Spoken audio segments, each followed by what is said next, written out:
ഈ സ്റ്റുഡൻസ് മാത്രമുള്ള ഒരു ഗ്രൂപ്പ് ക്രിയേറ്റ് ചെയ്താൽ എന്ത്?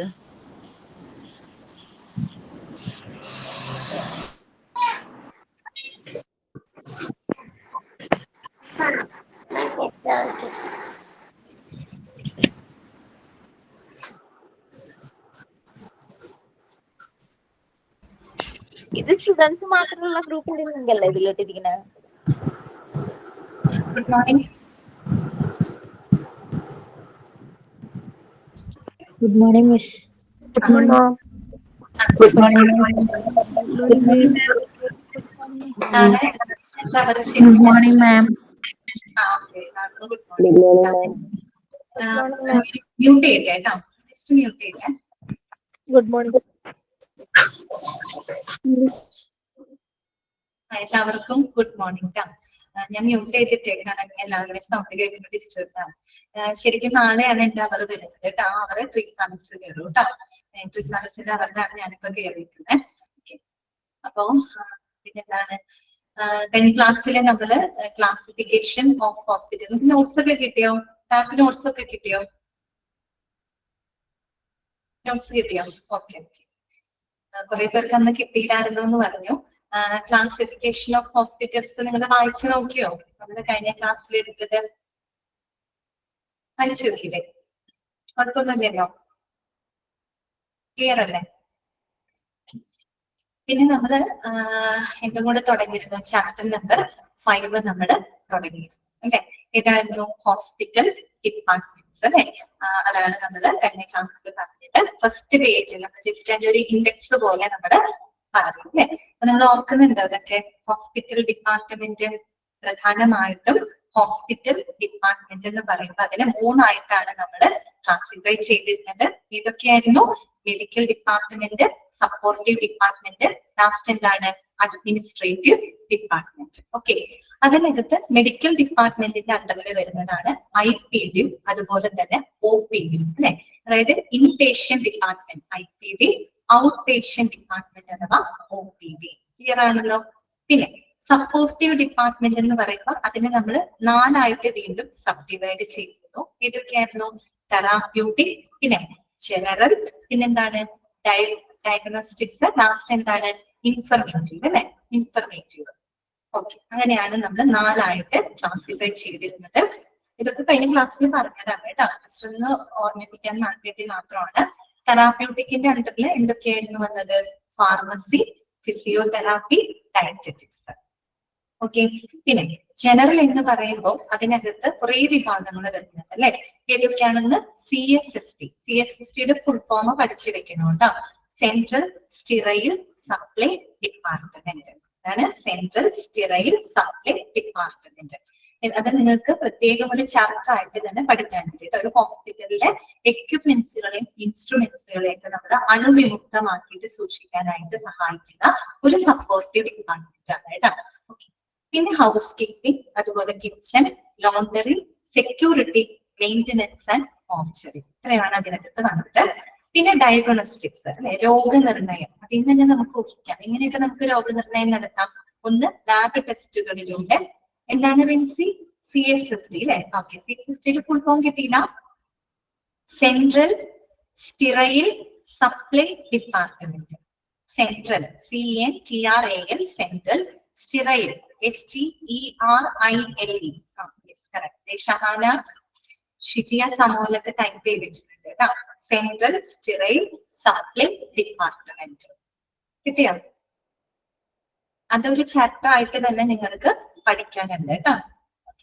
നമ്മൾ കൂടുതൽ ഡീറ്റെയിൽ ആയിട്ട് അവിടെ പറഞ്ഞു. പിന്നെ നമ്മൾ പറഞ്ഞത് ഡയഗ്നോസ്റ്റിക്സ് ആണ് അല്ലെ? രോഗനിർണയം. എങ്ങനെയൊക്കെ നമുക്ക് രോഗനിർണയം നടത്താം? ലാബ് ടെസ്റ്റുകളിലൂടെ നമുക്ക് രോഗനിർണയം നടത്താം അല്ലെ? പിന്നെ എങ്ങനെയാണ്? ഇമേജിംഗ് ടെസ്റ്റുകളിലൂടെ നമുക്ക് രോഗനിർണയം നടത്താം. ഒരു എക്സ്റേ എടുത്ത് ഒരു സ്കാൻ ചെയ്താൽ ഇന്ന രോഗമാണെന്ന് നമുക്ക് കണ്ടുപിടിക്കാൻ പറ്റില്ലേ? അത് അപ്പൊ ആ രണ്ടുമാണ് അതിനകത്ത് വരുന്നത്. ഒന്ന് ലബോറട്ടറി, രണ്ടാമത്തത് റേഡിയോളജി. ഓക്കെ, പിന്നെ അടുത്തത് എന്താണ്? ഇൻഫോർമേറ്റീവിനകത്ത് ഇങ്ങനെയൊക്കെ നമുക്ക് ഇൻഫർമേഷൻസ് കിട്ടാം. ഒന്ന് മെഡിക്കൽ റിസോഴ്സസ് കഴിയും അല്ലെ, മെഡിക്കൽ ബുക്കുകള്, കാര്യങ്ങള്, മറ്റുള്ള ഒരുപാട് സോഴ്സസ് ഉണ്ടായിരിക്കും അല്ലെ. അത്തരം മെഡിക്കൽ റിസോഴ്സസ് മുഖേന നമുക്ക് ഇൻഫർമേഷൻ കിട്ടാം. IT അല്ലെ, ഇൻഫർമേഷൻ ടെക്നോളജി, അതും വഴി നമുക്ക് ഇൻഫർമേഷൻ കിട്ടും. അപ്പൊ നമ്മുടെ സെക്കൻഡ് ഡിപ്പാർട്ട്മെന്റും അതിന്റെ അണ്ടറിൽ വരുന്നതും ഒന്ന് പറഞ്ഞു. ഇനി മൂന്നാമതായിട്ടുള്ള ഒരു മെയിൻ ഡിവിഷൻ ആണ് അഡ്മിനിസ്ട്രേറ്റീവ് ഡിപ്പാർട്ട്മെന്റ്. അതിന്റെ അണ്ടറിൽ വരുന്നത് ആരൊക്കെയാണ്? അഡ്മിനിസ്ട്രേറ്റീവ് വരുന്നുണ്ട്, ഫിനാൻസ് വരുന്നുണ്ട്, ഹ്യൂമൻ റിസോഴ്സ് വരുന്നുണ്ട്, HR ഡിപ്പാർട്ട്മെന്റ്. ഓക്കെ, ഇത് നമ്മൾ ഈ ഒരു ചാപ്റ്ററിന്റെ ഇൻഡെക്സ് ആണ് കേട്ടോ ഈ പറഞ്ഞത്. ഇത്രയും കാര്യങ്ങളാണ് നമ്മൾ പഠിക്കാൻ. ഈ ഒരു ചാപ്റ്റർ വളരെ വലിയൊരു ചാപ്റ്റർ ആണ്. ഞങ്ങൾക്ക് 24 മെഡിക്കൽ ഡിപ്പാർട്ട്മെന്റുകളും 12 സപ്പോർട്ടീവ് ഡിപ്പാർട്ട്മെന്റുകളും പിന്നെ ഈ പറയുന്ന അഡ്മിനിസ്ട്രേറ്റീവ് ഡിപ്പാർട്ട്മെന്റുകളും നമുക്ക് പഠിക്കാൻ പറ്റും. ഓരോ ഡിപ്പാർട്ട്മെന്റുകളായിട്ട് നമുക്ക് നോക്കാം. ആദ്യം തന്നെ നമ്മുടെ ഫസ്റ്റത്തെ ആൾ ആരാണ്? Medical department. അവരെയാണ് നമ്മൾ പഠിക്കാൻ പോകുന്നത് കേട്ടോ. മെഡിക്കൽ ഡിപ്പാർട്ട്മെന്റിനകത്ത് ആരൊക്കെയാണ് വരുന്നത്? നമ്മൾ വീണ്ടും അവരെ രണ്ടായിട്ട് സബ് ഡിവൈഡ് ചെയ്തു. ആരൊക്കെയാണെന്ന്? OPD, ഔട്ട് പേഷ്യന്റ് ഡിപ്പാർട്ട്മെന്റ്, പിന്നെന്താണ്? IPD അല്ലെ, ഇൻ പേഷ്യന്റ് ഡിപ്പാർട്ട്മെന്റ്. ഓക്കെ, അതിലേക്ക് നമുക്ക് നോക്കാം കേട്ടോ. സ്ക്രീൻ ഒന്ന് നോക്കണേ. Medical department. അപ്പൊ പ്രധാനമായിട്ടും മെഡിക്കൽ ഡിപ്പാർട്ട്മെന്റിനെ നമ്മൾ ഇൻ പേഷ്യന്റ് സർവീസസ് എന്നും ഔട്ട് പേഷ്യന്റ് സർവീസസ് എന്നും രണ്ടായിട്ട് തരംതിരിക്കും. നമ്മൾ പറഞ്ഞതാണ് അല്ലെ. അതായത് IP, ഇൻപേഷ്യന്റ് ഡിപ്പാർട്ട്മെന്റിന് കൊടുക്കുന്ന സേവനങ്ങളാണ് in patient services. In patient ആരാണെന്ന് നിങ്ങൾക്കറിയാലോ, ഹോസ്പിറ്റലിൽ അഡ്മിറ്റ് ആയിട്ട് കിടക്കുന്ന അല്ലെ, അഡ്മിറ്റ് ചെയ്ത് അവർ ട്രീറ്റ്മെന്റ് എടുക്കുന്ന രോഗികളാണ് ഇൻ പേഷ്യൻസ്. ഔട്ട് പേഷ്യൻസ് എന്താണ്? നമ്മളിപ്പോ രാവിലെ ഡോക്ടറെ കാണാൻ ബുക്ക് ചെയ്തിട്ട് നമ്മൾ ഡോക്ടറെ കാണുന്നു, മരുന്ന് മേടിക്കുന്നു, തിരിച്ചു പോകുന്നു, അതൊക്കെ ഔട്ട് പേഷ്യന്റ് ആണ് അല്ലെ. അത്തരത്തിൽ ഇൻ പേഷ്യന്റ് ഡിപ്പാർട്ട്മെന്റിന് കൊടുക്കുന്ന സേവനങ്ങളെ ഇൻ പേഷ്യന്റ് സർവീസസ് എന്നും ഔട്ട് പേഷ്യന്റ് ഡിപ്പാർട്ട്മെന്റിന് കൊടുക്കുന്ന സേവനങ്ങളെ ഔട്ട് പേഷ്യന്റ് സർവീസസ് എന്നും പറയുന്നു. ക്ലിയർ ആണല്ലോ. അപ്പൊ നമുക്ക് ഇനി എന്താണ് ഇൻ പേഷ്യന്റ് സർവീസസിന് വരുന്ന സേവനങ്ങൾ എന്തൊക്കെയാണെന്ന് നോക്കാം. എന്തൊക്കെയായിരിക്കും ആലോചിച്ച് നോക്കി. ഒരു ഇൻപേഷ്യന്റ് ആയിട്ട് നമ്മളവിടെ അഡ്മിറ്റ് ചെയ്യപ്പെടുമ്പോൾ എന്തെല്ലാം സേവനങ്ങളാണ് നമുക്ക് അവർ തരുന്നത്? ഫസ്റ്റ് വൺ വരുന്നത് പേഷ്യന്റ് റൂംസ് അല്ലെ. പേഷ്യന്റിന്റെ റൂം, അത് ഇൻപേഷ്യന്റ് ആയിട്ട് വരുന്നവർക്ക് കൊടുക്കുന്ന ഒരു സർവീസ് ആണ് അല്ലെ. ഇപ്പൊ ചില രോഗികൾ വരുമ്പോൾ ചിലവർ പറയും നമുക്ക് വാർഡ് അവർ ഓപ്റ്റ് ചെയ്യുന്നുണ്ടാവില്ല, അത് അവർ ഡിമാൻഡ് ചെയ്യുന്നതിനനുസരിച്ചിരിക്കും അല്ലെ. ചിലർക്ക് കുറച്ച് പ്രൈവസി വേണം, അങ്ങനെയൊക്കെയുള്ള ആളുകളാണെങ്കിൽ എനിക്ക് റൂമ് മതി, എനിക്ക് റൂമ് മതി എന്ന് പറയും അല്ലെ. അപ്പൊ അങ്ങനെയുള്ള ആളുകൾക്ക് എന്താണ് കൊടുക്കുന്നത്? റൂമുകൾ അവൈലബിൾ ആക്കിയിട്ട് കൊടുക്കണം. ഓക്കെ, അപ്പൊ ഇൻ പേഷ്യന്റിന് കൊടുക്കുന്ന ഒരു സേവനമാണ് പേഷ്യന്റ് റൂംസുകൾ. ഓക്കെ, റൂമുകൾ. പിന്നെന്തായിരിക്കും? പേഷ്യന്റ് വാർഡ്സുകൾ. ഇനി ചില രോഗികളുണ്ടാവും, അവർക്ക് എന്തായിരിക്കും? അവർ ഓപ്റ്റ് ചെയ്യുന്നത് വാർഡായിരിക്കും. അപ്പൊ വാർഡാകുമ്പോൾ കുറച്ചും കൂടെ എന്താണ് റൂമിനേക്കാളും എക്സ്പെൻസ് കുറവായിരിക്കും അല്ലെ. കുറച്ചധികം പേഷ്യൻസ് ഉണ്ടായിരിക്കും, അത്യാവശ്യം അവർക്ക് സാധനങ്ങളൊക്കെ വെക്കാനുള്ള ഒരു സൗകര്യമൊക്കെ അവരുടെ ബെഡിനോട് ചേർന്നൊക്കെ ഉണ്ടായിരിക്കും അല്ലെ. പിന്നെ കുറച്ചധികം രോഗികളും ഉണ്ടായിരിക്കും അല്ലെ. അങ്ങനെ ഒരു കോമൺ ബാത്റൂം ഒക്കെ ആയിരിക്കും അവർക്ക് ഉണ്ടായിരിക്കും. 2 ബാത്റൂംസ് ഒക്കെ കോമൺ ആയിട്ട് അവിടെ ഉണ്ടാവും. അത് റൂമിനെ അപേക്ഷിച്ച് നോക്കുമ്പോൾ അവർക്കതില് ചെലവ് കുറവായിരിക്കും അല്ലെ.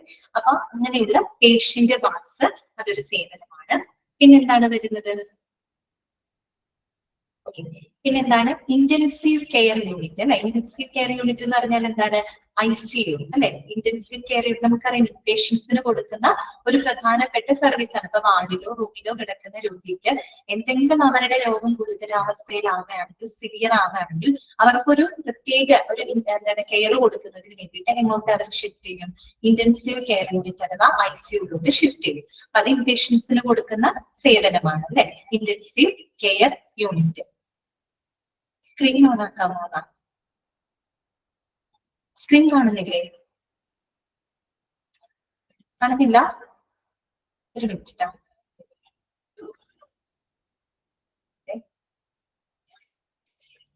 ഒന്ന് വെയിറ്റ് ചെയ്തിട്ടാണ്.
ഇപ്പൊ ഓക്കെ ആണോ? അപ്പൊ സ്ക്രീൻ കാണാൻ പറ്റുന്നില്ലേ? സ്ക്രീൻ ഷെയർ ചെയ്യാൻ മറന്നുപോയി, അതാണ് കേട്ടോ. Okay, sorry. അപ്പൊ നമുക്ക് ഇതിലേക്ക് വരാം കേട്ടോ. എന്താണ് ഇന്റൻസീവ് കെയർ യൂണിറ്റ് അല്ലെ, ICU എന്ന് പറഞ്ഞത് മനസ്സിലായല്ലോ. ഇപ്പൊ ഏതെങ്കിലും രോഗികൾക്ക്, അതായത് അഡ്മിറ്റ് ചെയ്യപ്പെടുന്ന രോഗികൾക്ക് എന്തെങ്കിലും അവരുടെ രോഗം സിവിയർ ആവാണ്, ഗുരുതരാവസ്ഥയിലാവുകയാണെങ്കിൽ നമ്മൾ അവരെ ഉടനെ തന്നെ ഒരു സ്പെഷ്യൽ കെയർ കൊടുക്കാനായിട്ട് എങ്ങോട്ടേക്ക് ഷിഫ്റ്റ് ചെയ്യും? ഇന്റൻസീവ് കെയർ യൂണിറ്റിലേക്ക് ഷിഫ്റ്റ് ചെയ്യും. അത് ഇൻപേഷ്യൻസിന് മാത്രമായിട്ട് കൊടുക്കുന്ന ഒരു സേവനമാണ്. ഓക്കെ ആണല്ലോ? ശരി. അടുത്തത് എന്താണ്? ഓപ്പറേഷൻ തിയേറ്റേഴ്സ് അല്ലെ, ഓപ്പറേഷൻ തിയേറ്റേഴ്സ്. പിന്നെ ലേബർ റൂംസ് അല്ലെ, പ്രസവ വാർഡുകള്, അല്ല ലേബർ റൂംസ്. പിന്നെ എന്താണ്? Maternity wards. മെറ്റേണിറ്റി വാർഡ്സ് എന്ന് പറഞ്ഞാലാണ് പ്രസവ വാർഡുകൾ അല്ലെ. ലേബർ റൂമിൽ പോയി കുഞ്ഞുണ്ടായി കഴിഞ്ഞാൽ പിന്നെ എന്ത് ചെയ്യണം? അമ്മേനെയും കുഞ്ഞിനെയും അവര് എങ്ങോട്ടേക്കാണ് മാറ്റുക? മെറ്റേണിറ്റി വാർഡ്സിലേക്കാണ് മാറ്റുക അല്ലെ. കാര്യം എന്താന്ന് വെച്ച് കഴിഞ്ഞാൽ അവർക്ക് കുറെ കൂടി പ്രൈവസി കിട്ടേണ്ട ഒരു ടൈമാണ് അല്ലെ. അപ്പൊ അവിടെ എല്ലാവർക്കും എന്താണ് പ്രവേശനവും കാര്യങ്ങളും ഒന്നും കുറച്ച് റെസ്ട്രിക്റ്റഡ് ആയിരിക്കും അത്തരം വാർഡുകളിൽ അല്ലെ. സാധാരണ വാർഡുകൾ പോലെയല്ല. മെറ്റേണിറ്റി വാർഡ്സ് എന്ന് വെച്ചാൽ പ്രസവ വാർഡുകളാണ്. അമ്മയ്ക്കും കുഞ്ഞിനൊക്കെ പ്രത്യേക പരിചരണമൊക്കെ കൊടുക്കുന്ന വാർഡ്. ഇവയെല്ലാം തന്നെ എന്താണ്? ഇൻപേഷ്യൻസിനായിട്ട് കൊടുക്കുന്ന സേവനങ്ങളാണ്. പഠിച്ചു വെക്കണം കേട്ടോ. താഴെ തന്നിരിക്കുന്നവര് ഇൻപേഷ്യൻ സർവീസസിൽ പെടുന്നത് ഏതൊക്കെയാണ്? ഉൾപ്പെടുന്നത് ഏത്, അല്ലെങ്കിൽ ഉൾപ്പെടാത്തത് ഏത് എന്നൊക്കെ പറയാം. മറ്റു വരുന്ന ഡിപ്പാർട്ട്മെന്റ്സിലെ സേവനങ്ങളൊക്കെ മിക്സ് ചെയ്ത് തരും കേട്ടോ. അപ്പൊ നിങ്ങൾക്ക് ഐഡന്റിഫൈ ചെയ്യാനായിട്ട് സാധിക്കണം. ഇൻപേഷ്യൻസിനായിട്ട് കൊടുക്കുന്ന സർവീസസ് എന്ന് പറഞ്ഞാൽ ഏതൊക്കെയാണ്? പേഷ്യന്റ് റൂംസ് ഉണ്ട്, പേഷ്യന്റ് വാർഡ്സ് ഉണ്ട്, intensive care unit, operation theatre, labour room, അതുപോലെ തന്നെ മെറ്റേണിറ്റി വാർഡ്സ്. ക്ലിയർ ആണല്ലോ? ഓക്കെ. ഇനി അടുത്തതാണ് നമുക്ക് പഠിക്കാനുള്ളത് ഇൻപേഷ്യന്റ് ഡിപ്പാർട്ട്മെന്റിൽ കൊടുക്കുന്ന സേവനങ്ങളാണ് കേട്ടോ. അടുത്തതാണ് OPD അല്ലെ, ഔട്ട് പേഷ്യന്റ് ഡിപ്പാർട്ട്മെന്റ്. ആ ഒരു ഡിപ്പാർട്ട്മെന്റിൽ കൊടുക്കുന്ന സേവനങ്ങളെ നമുക്ക് ഔട്ട് പേഷ്യന്റ് സർവീസസ് എന്ന് പറയാം. അപ്പൊ അതിനകത്താണ് ഒരുപാട് മെഡിക്കൽ ഡിപ്പാർട്ട്മെന്റുകൾ വരുന്നത് കേട്ടോ. അതെല്ലാം തന്നെ നമുക്ക് ഡീറ്റെയിൽ ആയിട്ട് പഠിക്കാനുണ്ട്. ഓക്കെ, ഫസ്റ്റ് വൺ എന്താണ്? കാഷ്വാലിറ്റി. കാഷ്വാലിറ്റി എന്താ നമുക്കറിയാം അല്ലെ, അത്യാഹിത വിഭാഗം. നമുക്ക് എന്തെങ്കിലും പ്രശ്നങ്ങൾ വന്നു കഴിഞ്ഞാൽ നമ്മൾ ആദ്യം നിന്ന് ഓടിച്ചെല്ലുന്നത് എങ്ങോട്ടാണ്? ആ ഒരു കാഷ്വാലിറ്റിയിലേക്കായിരിക്കും നമ്മൾ പോകുക അല്ലെ. കാഷ്വാലിറ്റിയിൽ ചെന്നിട്ട് അവിടെ കുറെ ഒരു ടീം ഓഫ് ഡോക്ടേഴ്സ് ഉണ്ടായിരിക്കും. അതിൽ നമ്മളെ നോക്കി നമ്മുടെ കണ്ടീഷൻ ഏകദേശം സ്റ്റേബിൾ ആയതിനു ശേഷമാണ് അവർ പറയൂല. ഇപ്പൊ നിങ്ങളുടെ സ്പെഷ്യലൈസ്ഡ് ആയിട്ടുള്ള നമുക്കൊരു നെഞ്ചുവേദന വന്നു, നമ്മൾ ഓടി ചെല്ലുന്നത് കാഷ്വാലിറ്റിയിലേക്കായിരിക്കും അല്ലെ. അവര് നമ്മുടെ കണ്ടീഷൻ ഒന്ന് സ്റ്റേബിൾ ആക്കിയിട്ട് അവർ പറയും കാർഡിയോളജി ഡിപ്പാർട്ട്മെന്റിലേക്ക് പോയിക്കോളാൻ പറയും അല്ലെ.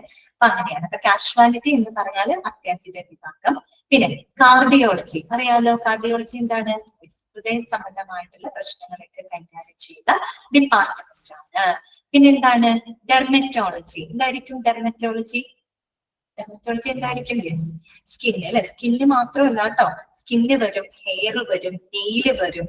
ഇതെല്ലാമായിട്ട് ബന്ധപ്പെട്ട കാര്യങ്ങളെല്ലാം കൈകാര്യം ചെയ്യുന്ന വിഭാഗമാണ് എന്തെന്ന് പറയുന്നത്. കാണുന്നില്ലേ? സ്ക്രീൻ കാണുന്നില്ലേ? ഓക്കെ ആണല്ലോ? സ്ക്രീൻ കാണുന്നില്ല?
പിന്നെ ഓക്കെ, ഡെർമറ്റോളജി മനസ്സിലായില്ലേ? ഡെർമറ്റോളജി എന്ന് പറഞ്ഞാൽ നമ്മുടെ സ്കിന്ന്, ഹെയർ, നെയില് ഇവയുമായിട്ടൊക്കെ ബന്ധപ്പെട്ട പ്രശ്നങ്ങളെ കൈകാര്യം ചെയ്യുന്ന ഡിപ്പാർട്ട്മെന്റ് ആണ് കേട്ടോ ഡെർമറ്റോളജി എന്ന് പറഞ്ഞത്. സ്കിന്ന് മാത്രമാണെന്ന് വിചാരിക്കരുത്.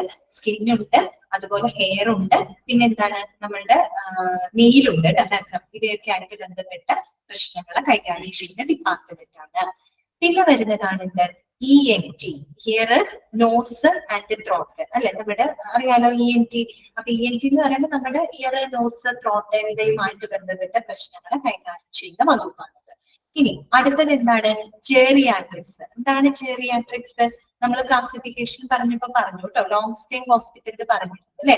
അതായത് വാർദ്ധക്യ സഹജമായിട്ടുള്ള വയോജന സംബന്ധമായിട്ടുള്ള പ്രശ്നങ്ങളെയൊക്കെ കൈകാര്യം ചെയ്യുന്ന വകുപ്പാണ് ജെറിയാട്രിക്സ് എന്ന് പറയുന്നത്. അതെ, ഓൾഡ് ഏജ് കേട്ടോ. ഒരു 60 വയസ്സൊക്കെ ആയിക്കഴിഞ്ഞ് കഴിഞ്ഞാൽ അവർക്ക് ഒരുപാട് പ്രോബ്ലംസുകൾ വരും അല്ലെ? അപ്പൊ അങ്ങനെയുള്ളവർക്കൊക്കെ ആയിട്ടുള്ള കെയറിങ് കൊടുക്കുന്ന ഒരു വകുപ്പാണ് ജെറിയാട്രിക്സ് എന്ന് പറയുന്നത്. അടുത്തത് എന്താണ്? ഗാസ്ട്രോ എന്ററോളജി. എന്താണ് ഗാസ്ട്രോ എന്ററോളജി? ആ പേര് കേട്ടാൽ തന്നെ നമുക്കറിയാം അല്ലെ? ഗാസ്ട്രോ, ഗ്യാസ് അല്ലെ? അതായത് ആമാശയ സംബന്ധമായിട്ടുള്ള എന്താണ് അഞ്ചു? എന്താണ്? എന്തെങ്കിലും പ്രശ്നമുണ്ടോ? ക്ലാസ് കാണാൻ പറ്റുന്നില്ലേ?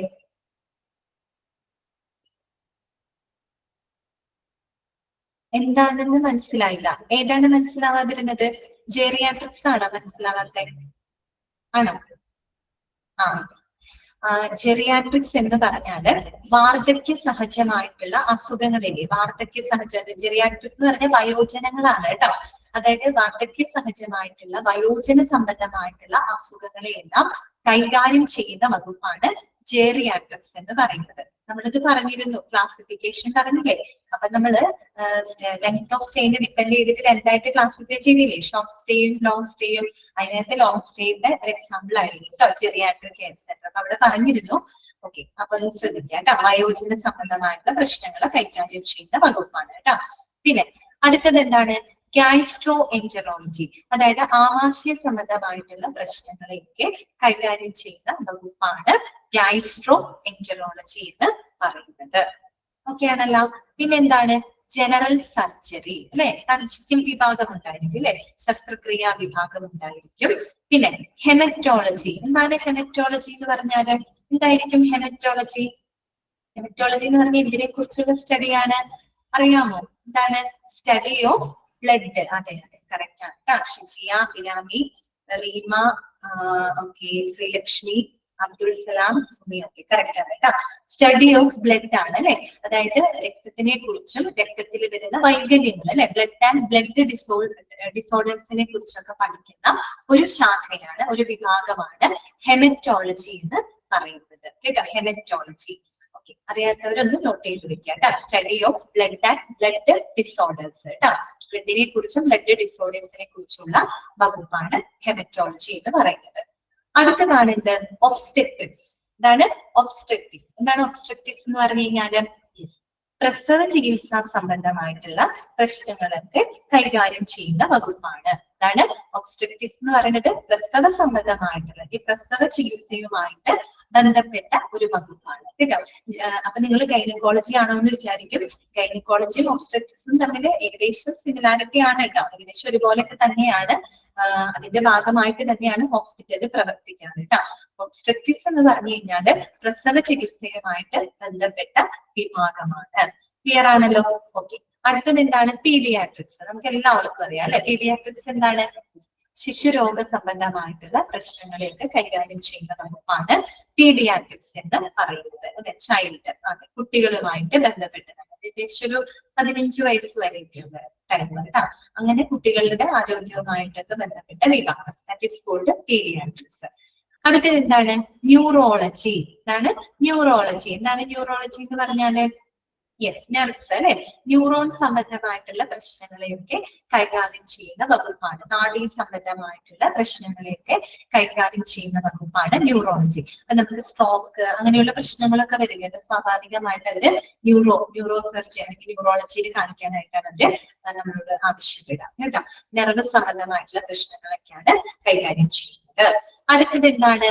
ഓങ്കോളജി. ഓങ്കോളജി എന്താണ്? ഓങ്കോളജി യെസ്, ക്യാൻസർ അല്ലെ? ശരിയാണ് കേട്ടോ. പിന്നെ അഞ്ജു, ക്രിസ്റ്റീന, മുക്താസ്, ഷിജി.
ഇപ്പൊ കേൾക്കുന്നുണ്ടോ? ശരി. ശരി.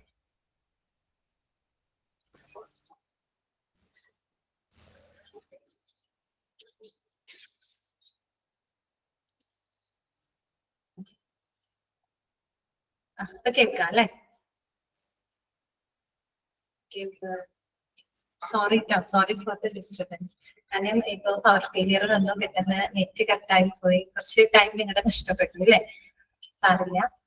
നമ്മള് പറഞ്ഞുകൊണ്ടിരുന്നത് ഔട്ട് പേഷ്യന്റ് സർവീസസ് ആയിരുന്നു കേട്ടോ. ഔട്ട് പേഷ്യന്റ് സർവീസസ് ആണ് നമ്മൾ പറഞ്ഞത്. അപ്പൊ നമ്മൾ ഹെമറ്റോളജി ആർക്കാണ് സംശയം എന്ന് അഞ്ചുനാണോ സംശയം എന്നേ? ഹെമറ്റോളജി എന്ന് പറഞ്ഞാല് study of the blood and blood disorders കേട്ടോ. അതായത് നമ്മൾ രക്തത്തെ കുറിച്ചും രക്തവൈകല്യങ്ങളെ കുറിച്ചും ഒക്കെയുള്ള പഠനമാണ് കേട്ടോ. ഓക്കെ, അഞ്ചിന് ക്ലിയർ ആയി വിചാരിക്കുന്നു. അവിടെ നമ്മൾ അവസാനം എന്താ പറഞ്ഞ ഓങ്കോളജിയാണ് നമ്മൾ പറഞ്ഞത് അല്ലെ? ക്യാൻസർ സംബന്ധമായിട്ടുള്ള പ്രശ്നങ്ങളെ കൈകാര്യം ചെയ്യുന്ന വകുപ്പാണ് ഓങ്കോളജി എന്ന് പറയുന്നത്. അടുത്തത് എന്താണ്? ഒഫ്താൽമോളജി. എന്തായിരിക്കും ഒഫ്താൽമോളജി? പേര് കേട്ടിട്ടില്ല? ആണ് അല്ലെ? അതെ അതെ, കറക്റ്റ് ആണ് കേട്ടോ. ജഹാന, റീന, മുക്താസ്, അഞ്ജു, അതായത് MHD അയാൾ. Okay, Mariyam isolated. ഓക്കെ, എനിക്കില്ല അഞ്ചു ഓക്കെ കറക്റ്റ് ആണ് കേട്ടോ. ഒഫ്താൽമോളജി എന്ന് പറഞ്ഞാൽ എന്താണ്? കണ്ണ് അല്ലെ? അതെ, നമ്മുടെ നേത്ര സംബന്ധമായിട്ടുള്ള പ്രശ്നങ്ങളെ കൈകാര്യം ചെയ്യുന്ന വകുപ്പാണ് ഒഫ്താൽമോളജി എന്ന് പറയുന്നത്. അപ്പൊ നിങ്ങൾ ചിന്തിക്കുന്നുണ്ട് ഇത്രയും ഡിപ്പാർട്ട്മെന്റ്സേ ഉള്ളൂ, ഇനിയില്ലേ നിങ്ങൾക്ക് അറിയാവുന്ന വേറെ ഒരുപാട് ഡിപ്പാർട്ട്മെന്റ്സുകൾ ഉണ്ട് അല്ലെ? പൾമനോളജി ഡിപ്പാർട്ട്മെന്റ് ഉണ്ട്, പിന്നെ നെഫ്രോളജി ഡിപ്പാർട്ട്മെന്റ് ഉണ്ട്, അങ്ങനെ ഒരുപാട് ഡിപ്പാർട്ട്മെന്റ്സ് ഉണ്ട്. അതെല്ലാം തന്നെ ഈ ഒരു ചാപ്റ്ററിനകത്ത് ഉൾപ്പെടുത്തിയിട്ടുണ്ട് കേട്ടോ. അതുപോലെ ന്യൂക്ലിയർ മെഡിസിൻ എന്നൊക്കെ പറയുന്ന ഒരു പ്രത്യേക വിഭാഗം തന്നെയുണ്ട്. അതിൽ കുറച്ച് മാത്രമാണ് ഇത് ഉൾപ്പെടുത്തിയിരിക്കുന്നത് കേട്ടോ. ഒബ്സ്ട്രക്റ്റിക്സ് എന്ന് പറഞ്ഞാല് പ്രസവ ചികിത്സാ സംബന്ധമായിട്ടുള്ള വകുപ്പാണ് കേട്ടോ. ദേവിക, ഒബ്സ്ട്രക്റ്റിക്സ് എന്ന് പറഞ്ഞാല് പ്രസവ ചികിത്സയുമായിട്ട് ബന്ധപ്പെട്ട വകുപ്പാണ് കേട്ടോ ഒബ്സ്ട്രക്റ്റിക്സ് എന്ന് പറയുന്നത്. ഓക്കെ, അപ്പൊ നമ്മൾ കണ്ടത് ഇൻ പേഷ്യന്റ് മെഡിക്കൽ ഡിപ്പാർട്ട്മെന്റിനെ പ്രധാനമായിട്ടും നമ്മൾ രണ്ടായിട്ടാണ് ക്ലാസിഫൈ ചെയ്തത്.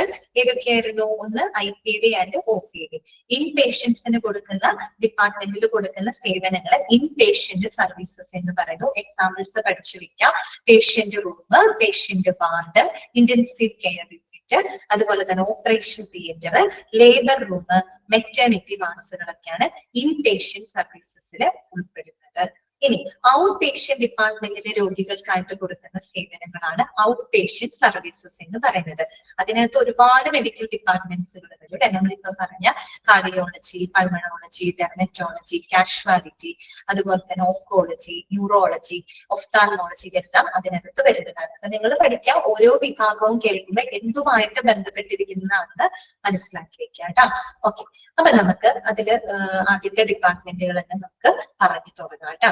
മെഡിക്കൽ ഡിപ്പാർട്ട്മെന്റ് ഫസ്റ്റ് വരുന്നതാണ് OPD അല്ലെ? എന്താണ് out patient department? What is mean by out patient department? അത് കൃത്യമായിട്ട് അതിലൂടെ കൊടുത്തിട്ടുണ്ട് കേട്ടോ.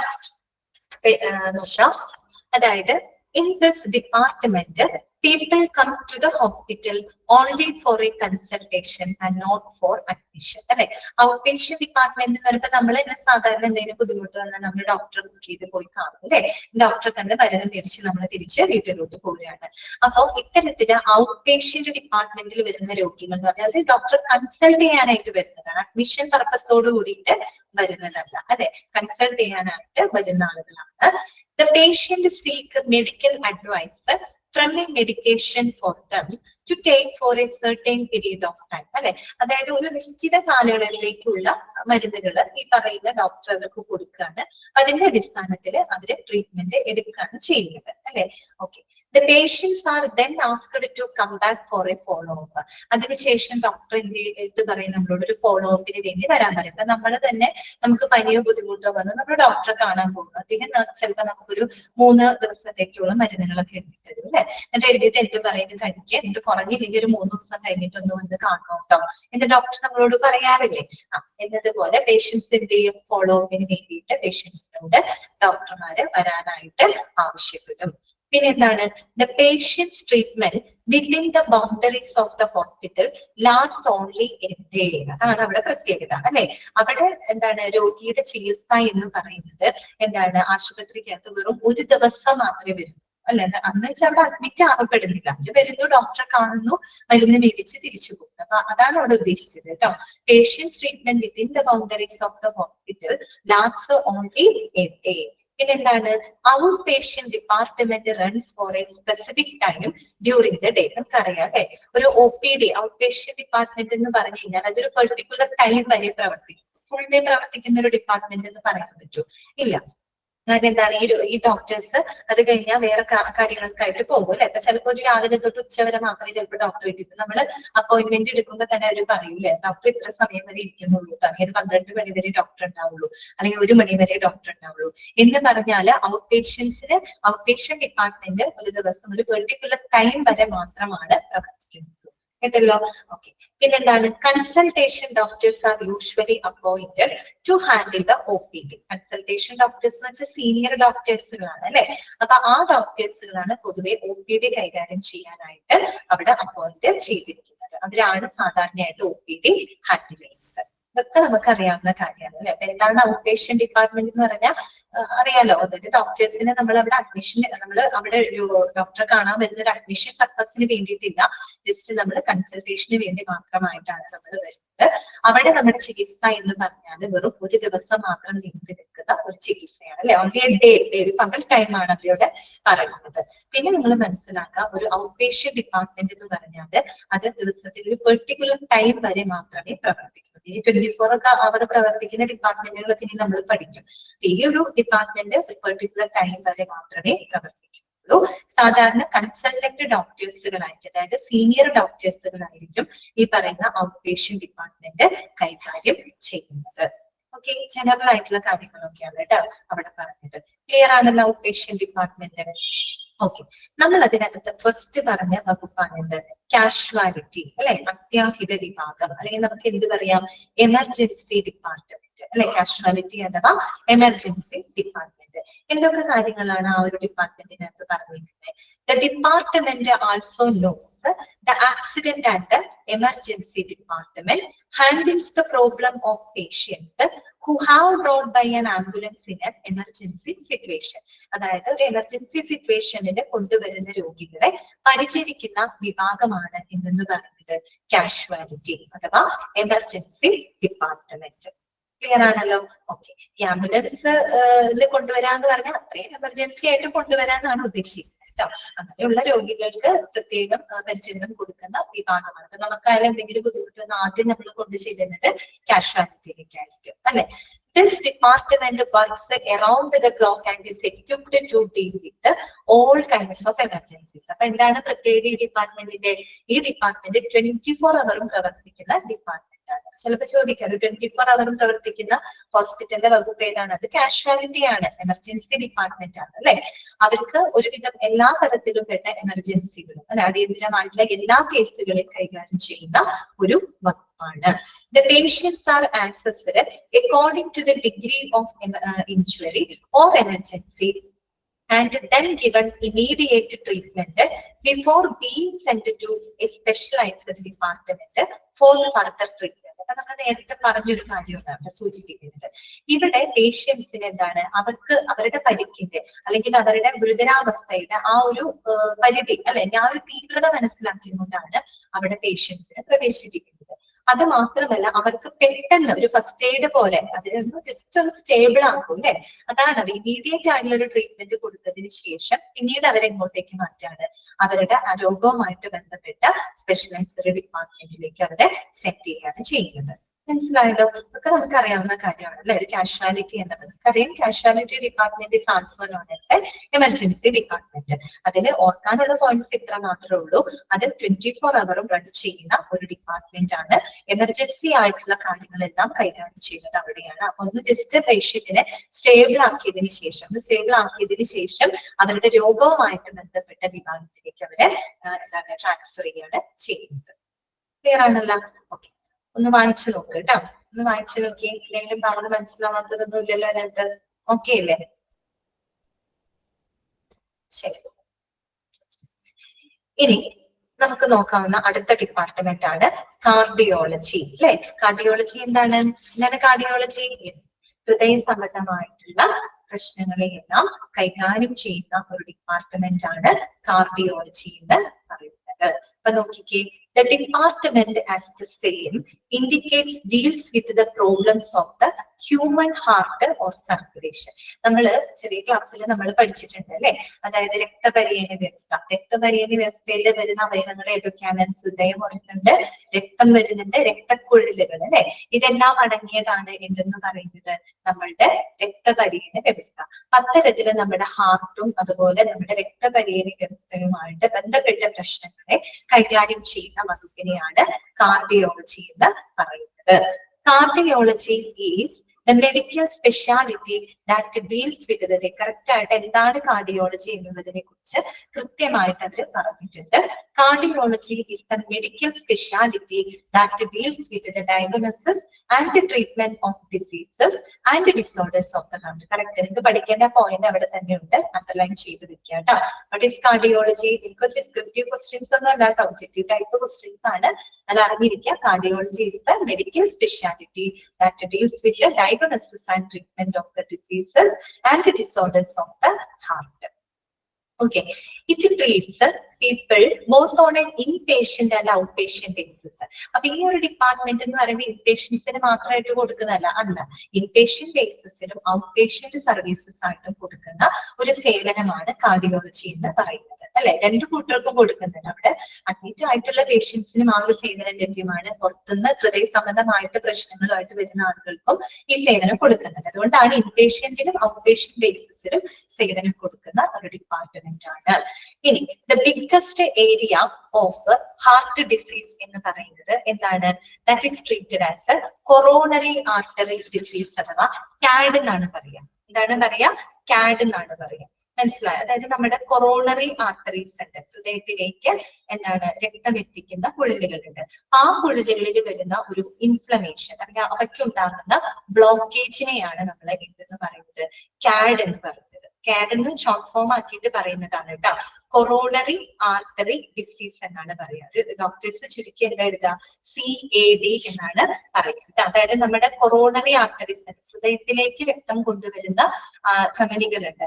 ഈ ധമനികളില് നമ്മൾ ഭക്ഷണത്തിലൂടെ എന്താണ്, നമ്മൾ ഭക്ഷണം കഴിക്കുമ്പോൾ അതിലൂടെ ധാരാളം കൊളസ്ട്രോളും സാധനങ്ങളും ഒക്കെ നമ്മുടെ ശരീരത്തിലേക്ക് ചെല്ലുന്നുണ്ടായിരിക്കും. ഓക്കെ, അപ്പൊ ഈ ബ്ലഡ് ഇങ്ങനെ ഹൃദയത്തിലേക്ക് രക്തം പോകുന്ന ഈ ആർട്ടറികളുടെ ധമനികള്, അതിലേക്ക് നമ്മൾ നമ്മുടെ ഭക്ഷണത്തിലൂടെ ചെല്ലുന്ന ഈ മറ്റേ കൊളസ്ട്രോളുകൾ ഉണ്ടാവും, ഫാറ്റ്, ഇങ്ങനത്തെ സാധനങ്ങളെല്ലാം അടിഞ്ഞുകൂടാൻ തുടങ്ങും. ആ ആർട്ടറിക്കകത്ത് ഇങ്ങനെ അടിഞ്ഞുകൂടി അവസാനം ഇത് വരികയാണ്, അവിടെ ഒരു ബ്ലോക്കേജ് വരികയാണ്, അത് നാരോ ആവും.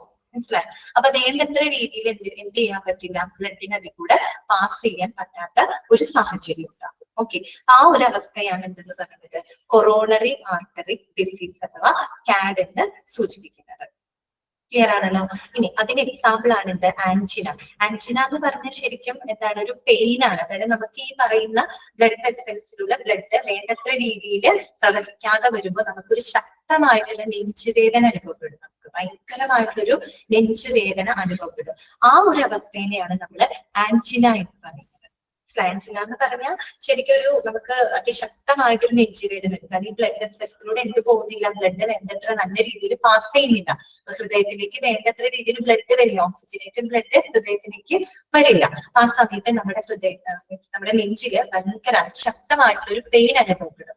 ആ ഒരു അവസ്ഥേനെയാണ് നമ്മൾ ആൻജിന എന്ന് പറയുന്നത്. ഓക്കെ, പിന്നെ ഈ CAD മൂലം ഉണ്ടാകുന്ന ഒരു പ്രൊസീജിയർ ആണ് കേട്ടോ. അസുഖം നമുക്ക് പറയാൻ പറ്റില്ല, ഒരു പ്രൊസീജിയർ ആണ് എന്ത്? കൊറോണറി ആർട്ടറി ബൈപാസ് ഗ്രാഫ്റ്റിംഗ് അഥവാ CABG എന്നാണ് ചുരുക്കി പറയുക. CABG, CABG എന്നാണ് പറയുക. CABG വേറെ ഒന്നുമല്ല, നമ്മുടെ ബൈപ്പാസ് എന്ന് കേട്ടില്ലേ, ബൈപ്പാസ് സർജറിന്ന് കേട്ടില്ല, ആ സംഭവം തന്നെയാണ് കേട്ടോ. കൊറോണറി ആർട്ടറി ബൈപാസ് ഗ്രാഫ്റ്റിംഗ് എന്നാണ് പറയുക. മനസ്സിലായി? അപ്പൊ നമുക്ക് ഈ പറയുന്ന ബൈപ്പാസ് സർജറി എന്ന് പറയുമ്പോൾ ഈ ഇങ്ങനെ വരുന്ന സിറ്റുവേഷനിൽ, CAD വരുന്ന സിറ്റുവേഷനിൽ കൊടുക്കുന്ന ഒരു പ്രൊസീജിയർ ആണ്, ഒരു ട്രീറ്റ്മെന്റ് ആണ് അല്ലെ. നമ്മൾ ഓപ്പൺ ഹാർട്ട് സർജറി ആണ് എന്തെന്ന് പറയുന്നത്? ബൈപ്പാസ് എന്ന് പറയുന്നത്. അല്ലെ? ബൈപ്പാസ് സർജറി ഒരു വളരെ മേജർ ആയിട്ടുള്ള ഒരു ഓപ്പറേഷൻ ആണ്. പണ്ടൊക്കെ അത് വളരെ റയറായിട്ട് നടക്കുന്നതായിരുന്നു. പക്ഷെ ഇന്ന് ഒരുവിധം കോമൺ ആണെന്ന് തന്നെ പറയാം അല്ലെ? ഹൃദയ സംബന്ധമായിട്ടുള്ള പ്രശ്നങ്ങൾക്കൊക്കെ ചെയ്യുന്ന ഒരു ഇതാണ് ബൈപ്പാസ് എന്ന് പറയുന്നത്. ഗ്രാഫ്റ്റിംഗ് എന്ന് പറഞ്ഞാൽ ശരിക്കും ഗ്രാഫ്റ്റ് എന്ന് പറഞ്ഞാൽ ഉദ്ദേശിക്കുന്നത് ബ്ലഡ് വെസലാണ്. അതായത് ഒരു പുതിയൊരു ബ്ലഡ് വെസലിനെ നമ്മൾ എന്ത് ചെയ്യാണ് അതിന്റെ കൂടെ കൂട്ടിച്ചേർക്കുകയാണ് ചെയ്യുന്നത്. കാര്യം എന്താന്ന് വെച്ചാല് ഇപ്പോ ഈ ഹൃദയത്തിലേക്ക് ബ്ലഡ് പോകുന്ന ഈ ആർട്ടറിയിൽ ബ്ലോക്കേജ് വരികയാണ്. അപ്പൊ ബ്ലോക്കേജ് വരുമ്പോൾ ഒന്നില്ലെങ്കിൽ നമുക്ക് ആൻജിയോപ്ലാസ്റ്റി മറ്റുള്ളത് ചെയ്ത് ആ ബ്ലോക്കേജിനെ നമുക്ക് എടുത്തു മാറ്റാനായിട്ട് സാധിക്കും. ഇനി ചില സിറ്റുവേഷനിൽ നമുക്ക് അങ്ങനെ ബ്ലോക്കേജ് മാറ്റാനായിട്ട് പറ്റില്ല. അപ്പൊ എന്തുണ്ടാവും? അങ്ങനെ വരുമ്പോൾ നമ്മുടെ ശരീരത്തിന്റെ ഭാഗത്ത് നിന്ന് വേറെ ഏതെങ്കിലും ആർട്ടറീസിലോ വേറെ ഏതെങ്കിലും തന്നെയോ ബ്ലഡ് വെസലോ അതിനോടുകൂടി നമ്മൾ അതിന്റെ മുകളിലായിട്ടോ അല്ലെങ്കിൽ താഴെയായിട്ടോ അറ്റാച്ച് ചെയ്യും. ഓക്കെ, അറ്റാച്ച് ചെയ്യുമ്പോൾ നമ്മളെ ശരിക്കും റീറൂട്ട് ചെയ്ത് വിടുകയാണ്. അതായത് ഹൃദയത്തിലേക്ക് പോകേണ്ട ബ്ലഡ് വെസൽ ബ്ലോക്ക് ആയിരിക്കും. ആ ഹൃദയത്തിലേക്ക് ആ ബ്ലഡ് എത്തിക്കണേ നമുക്ക് വേറെ എന്തെങ്കിലും ഒരു മാർഗം നമുക്ക് ഉണ്ടാക്കേണ്ടതായിട്ട് വരും. മനസ്സിലായോ? അപ്പൊ അതിനെയാണ് നമ്മൾ ഗ്രാഫ്റ്റിംഗ് എന്നതുകൊണ്ട് ഉദ്ദേശിക്കുന്നത്. ഗ്രാഫ്റ്റിംഗ് എന്ന് പറഞ്ഞാൽ എന്താണ്? ബ്ലഡ് വെസൽ ആണ്. ഓക്കെ, പുതിയ ബ്ലഡ് വെസൽ അതിനോടുകൂടി ചേർക്കാണ്. അപ്പൊ നമ്മുടെ വീട്ടിലേക്ക് പോകുന്ന വഴിയിൽ ഒരു മരം വീണു വിചാരിക്കാം. അപ്പൊ നമുക്ക് വീട്ടിലേക്ക് എത്താൻ നമ്മൾക്ക് എന്ത് ചെയ്യേണ്ടി വരും? ഒന്നില്ലെങ്കിൽ ആ മരം എടുത്ത് മുറിച്ച് മാറ്റണം അല്ലെ? മരം മുറിച്ച് മാറ്റിയിട്ട് നമുക്ക് വീട്ടിലേക്ക് എത്താൻ പറ്റും. അതായത് ഈ ഇങ്ങനെ ചിന്തിച്ചാൽ മതി. ഹൃദയത്തിലേക്ക് പോകുന്ന ആ ബ്ലഡ് വെസലിന്റെ അവിടെ ബ്ലോക്ക് വന്നു. ഇവിടെ മരം വീണെന്ന് പറഞ്ഞത് അതുപോലെ ഒരു ബ്ലോക്ക് വന്നു. ഒന്നില്ലെങ്കിൽ നമുക്ക് ആൻജിയോപ്ലാസ്റ്റി ചെയ്തിട്ട് ആ ബ്ലോക്കിനെ നീക്കം ചെയ്യും. എന്ന് പറഞ്ഞാൽ ഇവിടെ ഞാൻ പറയുന്ന എക്സാമ്പിള് ഈ പറയുന്ന മരം മുറിച്ച് മാറ്റിയിട്ട് നമുക്ക് വേണമെങ്കിൽ വീട്ടിലോട്ട് ചെല്ലാം. ഇനി നമുക്ക് ഈ മരം മുറിച്ച് മാറ്റിയിട്ട് അങ്ങോട്ട് വിടാൻ സ്ഥലമില്ല, ഇങ്ങോട്ട് വിടാൻ സ്ഥലം. പിന്നെ നമ്മൾ എങ്ങനെ വീട്ടിലെത്തും? നമ്മൾ വേറെ ഏതെങ്കിലും വഴിയിലൂടെ കടന്നുത്തി നമ്മൾ എങ്ങോട്ട് കൊണ്ടുവരും? നമ്മുടെ വീട്ടിലോട്ട് കൊണ്ടുവരും. എന്നതുപോലെയാണ് ഗ്രാഫ്റ്റിംഗ് എന്ന് പറയുന്നത്. മനസ്സിലായോ? ആ ബ്ലോക്കേജ് ഉണ്ടായി കഴിഞ്ഞാൽ പിന്നെ ആ ഹൃദയത്തിലേക്ക് ഓക്സിജനായിട്ട് ബ്ലഡ് എത്താതെ വരുമ്പോൾ നമുക്ക് റീറൂട്ട് ചെയ്ത് വിടേണ്ടി വരും ഹൃദയത്തിലൂടെ. റീറൂട്ട് ചെയ്യാനായിട്ട് നമ്മൾ എന്ത് ചെയ്യാണ്? ഗ്രാഫ്റ്റ് ചെയ്യാണ്. ഗ്രാഫ്റ്റ് എന്ന് പറഞ്ഞാൽ ന്യൂ ബ്ലഡ് വെസൽ ആണ് ശരിക്കും ഉദ്ദേശിക്കുന്നത്.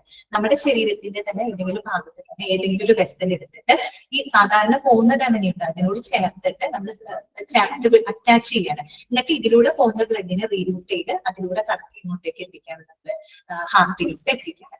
That is called bypass. കേട്ടോ? അതിനെ നമ്മള് കൊറോണറി ആർട്ടറി ബൈപ്പാസ് ഗ്രാഫ്റ്റിംഗ് അഥവാ ക്യാബ്ജ് എന്നാണ് കേട്ടോ പറയുക. ക്യാബ്ജ് CABG എന്നാണ് ഡോക്ടേഴ്സ് യൂസ് ചെയ്യുന്നത് കേട്ടോ. ഓക്കെ, ഇനി അടുത്തത് എന്താണ്? Cardio vascular surgery deals with surgical treatment of heart and blood vessels. ഇനി കാർഡിയോ വാസ്കുലർ എന്ന് പറയുമ്പോൾ അതിനെ നമ്മൾ രണ്ടായിട്ട് ആ വേർഡിൽ നിന്ന് സ്പ്ലിറ്റ് ചെയ്യാം. കാർഡിയോ എന്ന് പറയുമ്പോൾ ദാറ്റ് ഈസ് ഹാർട്ട് റിലേറ്റഡ് ആണ്. ഓക്കെ, വാസ്കുലർ എന്ന് പറയുന്നത് എന്താണ്? Vascular related to blood vessel ആണ് കേട്ടോ. രക്തക്കുഴലുകളുമായിട്ട് ബന്ധപ്പെട്ട വാക്കാണ്. അപ്പൊ ഒന്ന് ചേർത്ത് വായിച്ചു നോക്കിയേ. Cardio vascular surgery deals with surgical treatment of heart and blood vessels. മനസ്സിലായല്ലോ? കാർഡിയോ വാസ്കുലർ എന്ന് പറയുമ്പോൾ ഹാർട്ടും ഉണ്ട്, ഹാർട്ടുമായിട്ട് ബന്ധപ്പെട്ട വാസ്കുലർ വെസൽസ് ബ്ലഡ് വെസൽസുമായിട്ട് ബന്ധപ്പെട്ട ട്രീറ്റ്മെന്റ് ആണ്. ക്ലിയർ ആണല്ലോ? ഇനി അടുത്തത് നോക്കിയേ. Cardiac surgery involves the procedures like bypass surgeries. നമ്മൾ കണ്ടില്ലേ ബൈപ്പാസ്, ക്യാബ്ജ്, ബൈപ്പാസ് സർജറീസ് ഉണ്ട്, വാൽവ് റിപ്പയേഴ്സ് ഉണ്ട്. പല വാൽവുകളുണ്ട് അല്ലെ നമ്മുടെ ഹൃദയത്തിനകത്ത്. ട്രൈക്കസ്പിഡ് വാൽവുണ്ട്, ബൈസ്പിഡ് വാൽവുണ്ട്, സിവിലൂണർ വാൽവ്സ്, അങ്ങനെ പല ടൈപ്പ് ഓഫ് വാൽവുകൾ ഉണ്ട് കേട്ടോ. ആ വാൽവുകളുമായിട്ട് ബന്ധപ്പെട്ട റിപ്പയറിങ്, വാൽവ് റീപ്ലേസ്മെന്റ്. ചില സാഹചര്യത്തിൽ വാൽവ് നമുക്ക് റീപ്ലേസ് ചെയ്യേണ്ടി വരും. ചില കുട്ടികളൊക്കെ ജനിക്കുമ്പോൾ പറയാനായിട്ടുണ്ട് വാൽവിന് തകരാറുള്ളൂ, ജന്മനാ വാൽവിന് തകരാറായിട്ടൊക്കെ ജനിക്കുന്ന കുട്ടികളൊക്കെ ഉണ്ട് അല്ലെ? അപ്പൊ അങ്ങനെയുള്ളവരിലൊക്കെ നമുക്ക് വാൽവ് റീപ്ലേസ് ചെയ്യേണ്ടതായിട്ട് വരും. അപ്പൊ അത്തരത്തിലുള്ള valve replacement and surgery for the congenital defects. Congenital എന്ന് പറഞ്ഞാൽ എന്താ ഉദ്ദേശിക്കുന്നത്? ജന്മനായുള്ളത് അല്ലെ? നമുക്ക് ബൈ ബർത്തിലൂടെ നമുക്ക് കിട്ടുന്ന ഡിഫക്റ്റുകൾ, അതിനെയാണ് നമ്മൾ കൺജെനിറ്റൽ. വേർഡിന്റെ അർത്ഥം അതാണ്.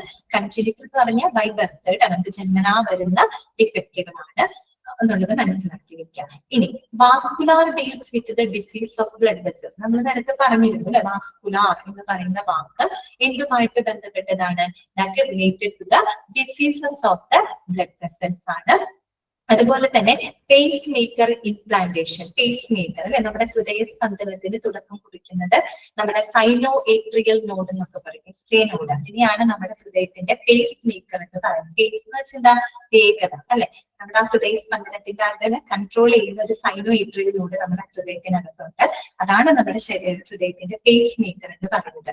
അപ്പോ ഈ പേസ് മേക്കറിന് ഈ സൈനോ ഏട്രിയൽ നോഡിന് കംപ്ലൈന്റ് വരുമ്പോൾ നമ്മുടെ ഹൃദയ സ്പന്ദന നിരക്ക് ഒന്നെങ്കിൽ കൂടാം കുറയാം അങ്ങനെയുള്ള അവസ്ഥകൾ. അപ്പൊ നമ്മൾ നമുക്ക് ആർട്ടിഫിഷ്യൽ ആയിട്ടൊരു പേസ് മേക്കർ നമുക്ക് ഇംപ്ലാന്റ് ചെയ്യേണ്ടതായിട്ട് വരും. നിങ്ങൾ കേട്ടിട്ടുണ്ടല്ലോ അതൊക്കെ. അപ്പൊ പേസ് മേക്കർ ഇംപ്ലാന്റേഷൻ ട്രീറ്റ്മെന്റ്. പിന്നെന്താണ് treatment for the myocardial infarction. ആ പേര് കേട്ടൊന്നും പേടിക്കണ്ട കേട്ടോ. മയോകാർഡിയൽ ഇൻഫാക്ഷൻ എന്ന് പറഞ്ഞാൽ നമുക്കറിയാവുന്ന ആള് തന്നെയാണ്, വേറൊന്നുമല്ല, ഹാർട്ട് അറ്റാക്ക് കേട്ടോ. ഹാർട്ട് അറ്റാക്കിനെയാണ് നമ്മൾ വേറൊരു സ്റ്റൈലായിട്ട് പറയുന്നത് മാത്രം ചിന്തിച്ചാൽ മതി. മയോകാർഡിയൽ ഇൻഫാക്ഷൻ അതെന്ത് സാധനം ഒന്നും വിചാരിക്കേണ്ട, ഹാർട്ട് അറ്റാക്ക് ആണ് കേട്ടോ. ഹാർട്ട് അറ്റാക്കിനെ തന്നെ പറയുന്നതാണ് മയോകാർഡിയൽ ഇൻഫാക്ഷൻ. അതെ അതെ അതെ കറക്റ്റ് ആണ്. സൈനോമെട്രിയൽ നോഡാണ് കേട്ടോ pace maker, natural pace maker എന്ന് അറിയപ്പെടുന്നത്.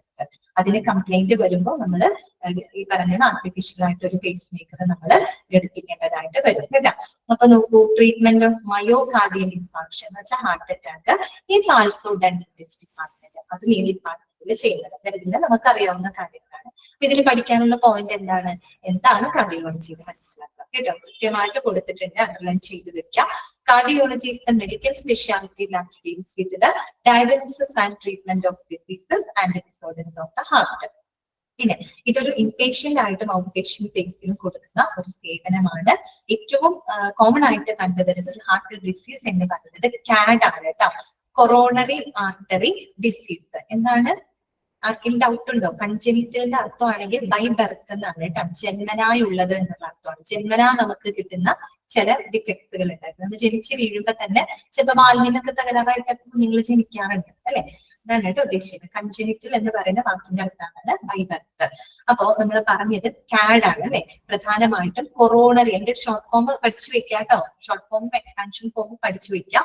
കൊറോണറി ആർട്ടറി ഡിസീസ് അഥവാ CAD എന്നാണ് കേട്ടോ പറയാം. CAD എന്നാണ് ഷോർട്ട് ആക്കിയിട്ട് പറയാം. ഇത്രയേ ഉള്ളൂ. കൊറോണറി ആർട്ടറി ഉണ്ടല്ലോ, ഹൃദയത്തിലേക്ക് രക്തം എത്തിക്കുന്ന കൊറോണറി അങ്ങനെയുണ്ട്.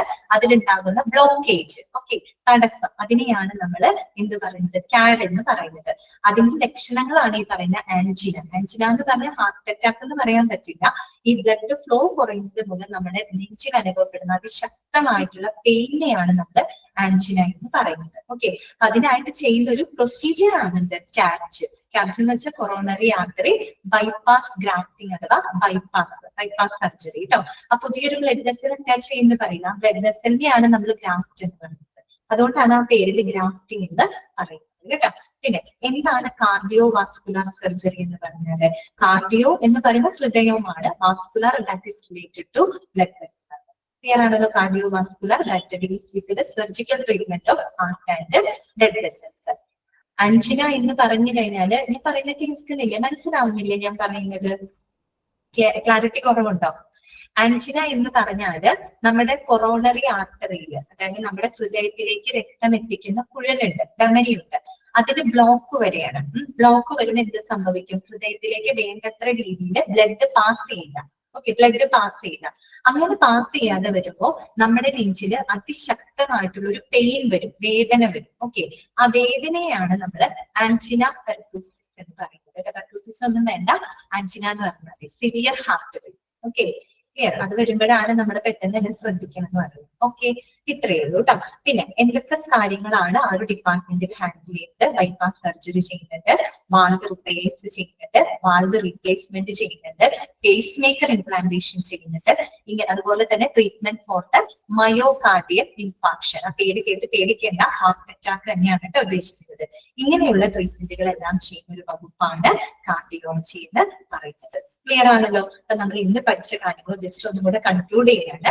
നമ്മൾ മെഡിക്കൽ ഡിപ്പാർട്ട്മെന്റിനെ പ്രധാനമായിട്ട് രണ്ടായിട്ട് തിരിച്ചിരുന്നു, ഇൻപേഷ്യന്റ് ഡിപ്പാർട്ട്മെന്റും ഔട്ട് പേഷ്യന്റ് ഡിപ്പാർട്ട്മെന്റും. അതിന് ഇൻപേഷ്യന്റ് ഡിപ്പാർട്ട്മെന്റിൽ കൊടുക്കുന്ന സേവനങ്ങൾ ഇൻപേഷ്യന്റ് സർവീസസ് എന്നാണ് പറയുന്നത്. ചോദ്യം വരാം, താഴെ തന്നിരിക്കുന്നവയിലെ ഇൻപേഷ്യന്റ് സർവീസസിൽ ഉൾപ്പെടുന്നത് ഏത്, ഉൾപ്പെടാത്തത് ഏത് എന്നൊക്കെ ചോദിച്ചാൽ നിങ്ങൾ ഐഡന്റിഫൈ ചെയ്യണം കേട്ടോ.